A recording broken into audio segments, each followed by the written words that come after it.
Well, Tottenham seem like they might be active in this transfer market, maybe as active as Liverpool. Let's find out. This is Red Card Radio. Good morning, good evening, good afternoon, whenever you're listening from. Thanks for tuning in. Red Card Radio is a weekly look at the Premier League from three friends who support different clubs. My name is James. I support Arsenal. That guy up top is Brad. He supports Chelsea. Down below is Sean. He supports Tottenham, and Tottenham is the conversation of the hour, at least for us. And so if you want to hear more about Tottenham, you want to hear more about the Premier League, make sure you hit that subscribe button, ring the sub notification bell if you're on YouTube. If you're on one of the podcast sites, hit it with a follow, 5-star review.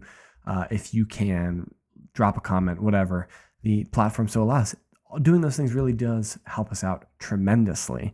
And so, well, let's dig into this situation with Tottenham. So, new manager, right, Sean? You excited about that? We didn't really give you the platform last week to talk about Thomas Franks. Are you excited about him? I don't know. I don't know how I feel about it, honestly.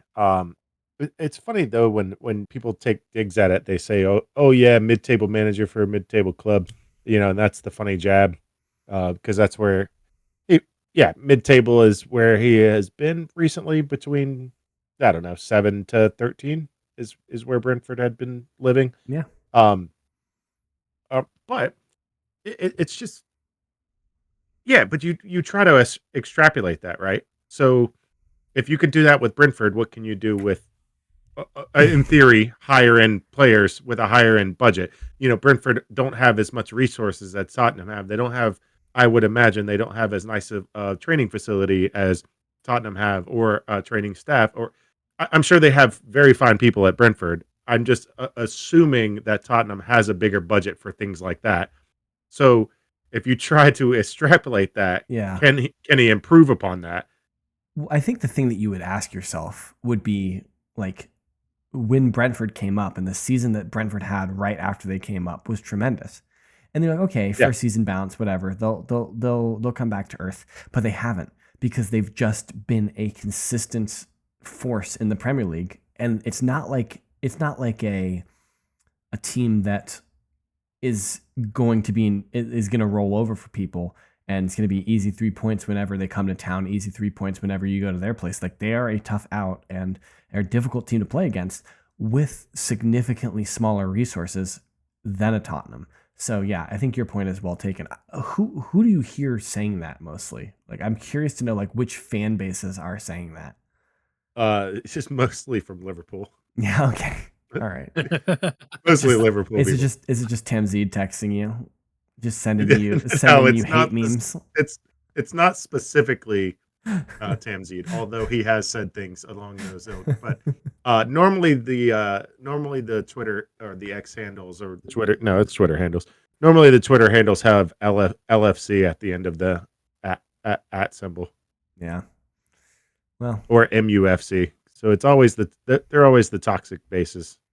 The Man U, I was hoping it was going to be like West Ham supporters or something like that. Because like West Ham supporters just desperately want to beef with people in London. They desperately want to beef with Arsenal. They desperately want to beef with Chelsea. They desperately want to beef with Tottenham. And it's just like, they should go beef with, they should go beef with Brentford. Exactly. That is who you should be beefing with. Go beef with Crystal Palace. Brentford or Palace. Yeah. Isn't Palace the closest to them? Palace. There's levels to this, and little bro. Yeah, they won a cup more recently than West Ham. So yeah, just okay. Had to make sure. Crystal Palace won a cup more recently than West Ham, Brad. Oh yeah. I thought you said Brentford. I'm sorry. I thought you said Brentford. I thought you said Brentford. No, Palace. Yeah. Palace did. 100% Palace did. Yes. And honestly, the style that Brentford play in is different, but the effort required is similar to Ange. So it's not like he's going to be asking the current players to be doing things astronomically different from an effort level. It would be probably doing different things, I'm sure. But the effort level is going to be the same, because Brentford were relentless in the counterattack. And they did it all game long, and it catches. Heck, ask Ten Hag.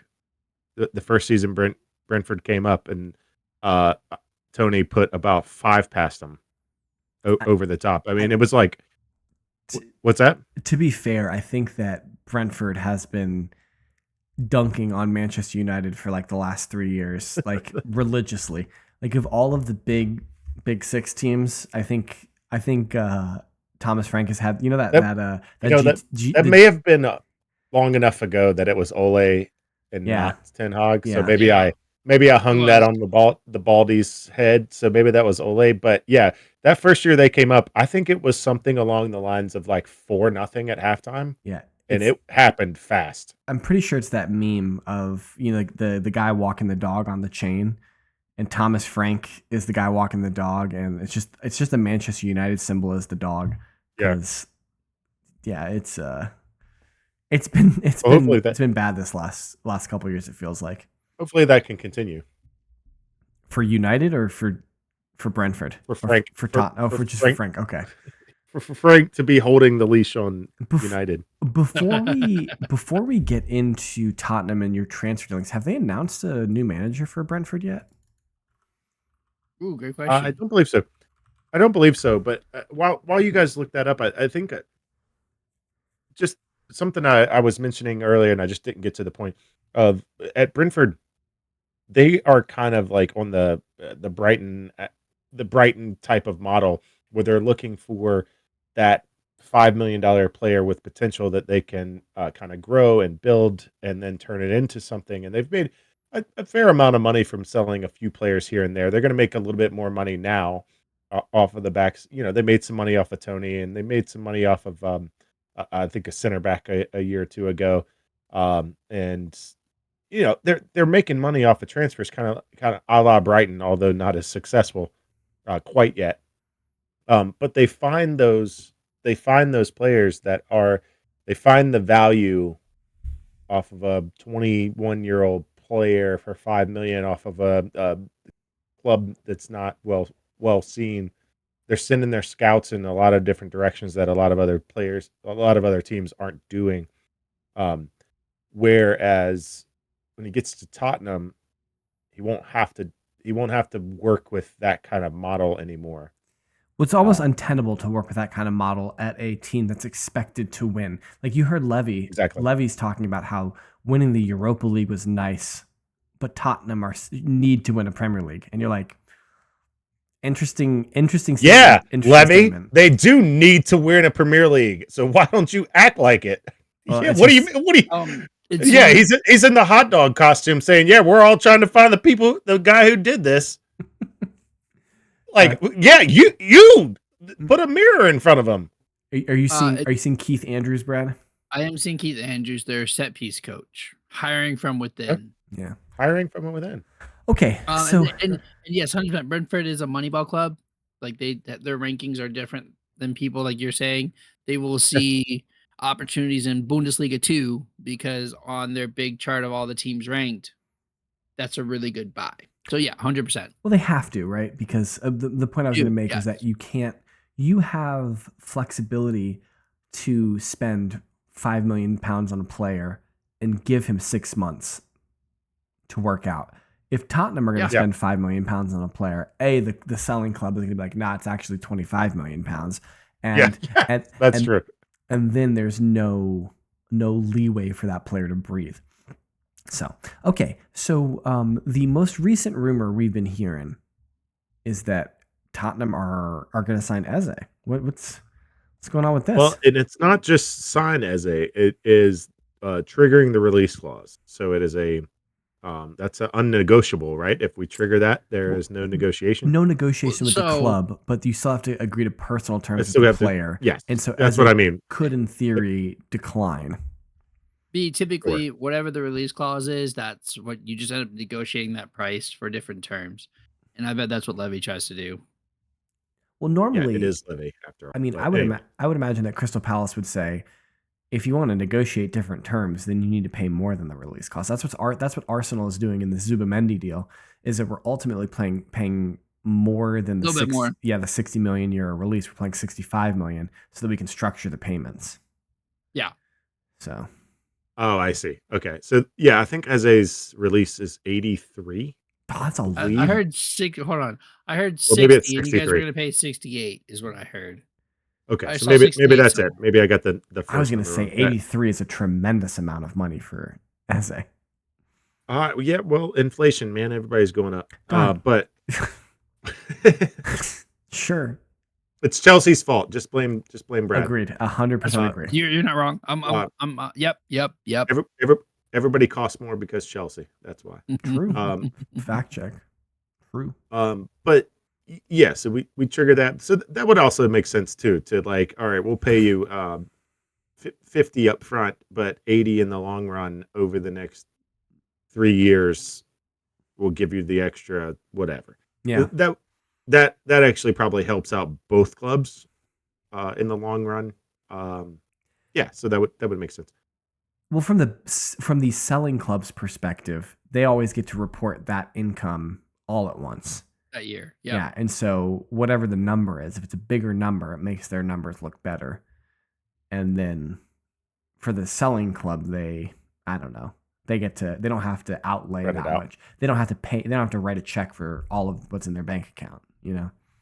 So, Yep. They get to write that off as yearly sums. yeah. So in footballing terms, my first thought was, oh, the report that Romero, Bentancur, Kulusevski, and Son wanting out must be true, because that would be a natural replacement. I also heard Van de Ven too. Was Van de very Ven would unhappy with be the pick. news for me. I haven't heard Van de Ven as part of the unhappy crew. But the other four Romero, you've spoken of are Romero's very. Romero was leading the charge. Bentancur Yep. and Romero go hand in hand. Yep. Sonny, he's probably at the end ish. He's 32 as a Yeah. left winger. Yeah. I Getting a think little He used to older. leave a club legend, lifting a trophy. Yeah. Something A Harry trophy. Kane never did. If he okay, every okay, chance no you need get, for that. Brad. Every chance you get. No need for that. But yeah, like he gets to leave. We send him off wherever he wants to go. Yeah, that's what he wants. So, do you see Eze as a natural replacement for Sonny? Are you comfortable with that? Do you think that it's? I just assume that's where he would play. Are you Because happy I think with he that? plays. Well, he's younger and he hits goals. Yes. Yeah. So he's, Worldies. which actually I don't. I'll check stats real quick and talk about it. But I think he was a lower goal scorer tally than I was imagining once I looked it up earlier today. I just envision him as a big goal scorer, but I think their goal scorer was another one on the team. Mateta was the goal scorer. Certainly wasn't in And Kedia. it certainly wasn't in Kedia either. And I'm getting ad here. Of course, we've got refresh 25-26 stats. Thank you, ESPN, for the worst UI in the history of the world. Real Why talk. would I want? Yes. Why would I want Prem. 25-26 stats? ESPN.com. It doesn't start for 2 months. ESPN's Why site, would I want that? ESPN's site is objectively awful. It's the worst UI. Live on RCR Media. You just found it out here why ESPN is the worst UI ever. We just ruined all of our possible potential deals to be picked up with them later in our careers. That was we were working on that, man. Wow. Deep in conversation. Wow.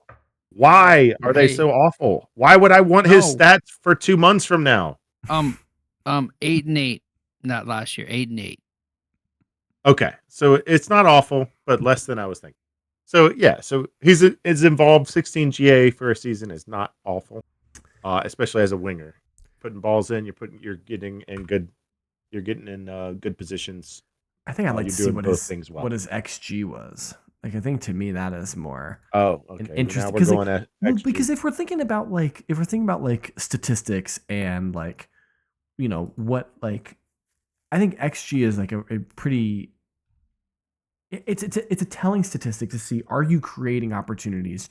Are you in the right place at the right time? The first website on Google says his XG was a 9.88, and he scored 8 goals. Yep. So he underperformed just slightly, Yeah, and it's his fine. expected All right. assist was a 7.02. Okay. Okay. So So he's slipping. overperformed in assists. But Yeah. So again, like it's close enough. he's Whatever. yeah you're looking for glaring Yes. differences when you're Yeah. looking at You that. If your if he's XG is 13 and you scored 8, that's not that's a good. problem. That's a Yes. problem. Yeah, Um, 9-8 to 8. Yeah, okay, you might have missed one sitter all you, season, you missed which is not bad. a couple chances that you could have taken, but like, yeah, Yeah. if you're getting, Or you missed a sitter and you just maybe, completely crap the bed, and that's like not .9 XG right yeah, there. yeah. That's gone. You're right. Yeah. Like you miss one crapper all season. If he misses one crapper all season, I'll deal with that as long as he's hitting the rest of them. Yeah, as long as it's a You know, that misses against because he Arsenal. could be, if Son stays, let me tell you who he's replacing.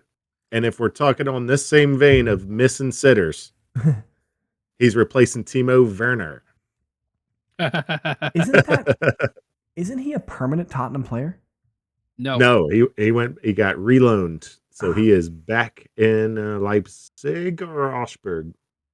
Leipzig. He's back with Leipzig. It's one of the Red Bull teams. He's either at Did he get loaned Augsburg in or January? Like he was still on the squad at the end of the season, wasn't he? Or was he we injured? 6-month loaned him. We 6-month loaned him, and then we 1 year loaned him. Why not just cut up the contract and get rid of him? Anyway, okay. So